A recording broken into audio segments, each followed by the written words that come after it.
This story is called the Kappas Promissory Note.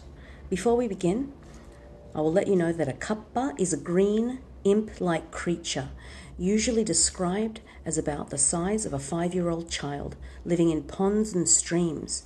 It has a sort of saucer on the top of its head, which must be filled with water or it becomes helpless. It is said to sometimes pull children or other animals into deep water where they might drown. Its favorite food is cucumbers. Wow. Here is the story. A long time ago there was a kappa that lived in the village of Nishikawatsu in the ancient province of Izumo. One day the horse was at the riverbank nibbling grass when the kappa appeared, grabbed the horse's reins and tried to pull it into the river. The horse was startled and abruptly ran off, pulling the kappa, which was still grasping the horse's reins along with it. Slipping and sliding, the kappa was dragged right into the middle of the vegetable field. "Hey, a kappa!" yelled the farmers who were working in the field. "Let's get it!" And throwing down their spades, they chased after it.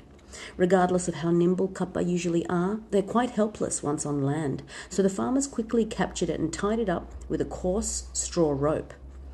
"What shall we do with it?" one of the farmers asked. "It's nothing to us," replied another. "Let's kill it." "Yeah," another farmer added. "These things will pull the living liver right out of a human being."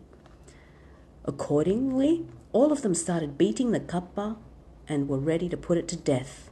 "Wait, please," the kappa cried. "If you spare my life, I'll do anything you say." The kappa begged so earnestly that the farmers decided not to kill it, but to make it work at the village headman's house. And for a short time, the kappa worked hard, sweeping around the house and weeding the fields. Nevertheless, it's the kappa's stock in trade to pull a human's liver right out of his anus. And in spite of himself, the kappa absent-mindedly started thinking about getting his fingers on the anus of one of the farmers. "No, no," it admonished itself. "That sort of thing is going to get you killed." And he wrapped one of his hands hard with the other. As for the farmers, those who worked in the field with the kappa could not help feeling uneasy. They never knew when, in a careless moment, the kappa might pull their livers right out of their anuses. In talking this situation over with the village headman, they had decided to make the kappa write a promissory note and then return the kappa to the river. The promissory note in this case, was a promise not to misbehave written on paper.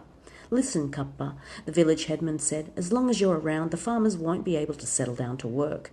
So we've decided that if you write a promissory note declaring that you won't pull out the people's livers anymore, we'll let you go back to your river." Hearing this, the kappa was overjoyed. "Good enough," it exclaimed. "What's more is, if anyone falls into the river and it's about to go under, if that person will yell, 'Izumo Nishikawatsu village' 3 times, I'll come to his aid right away."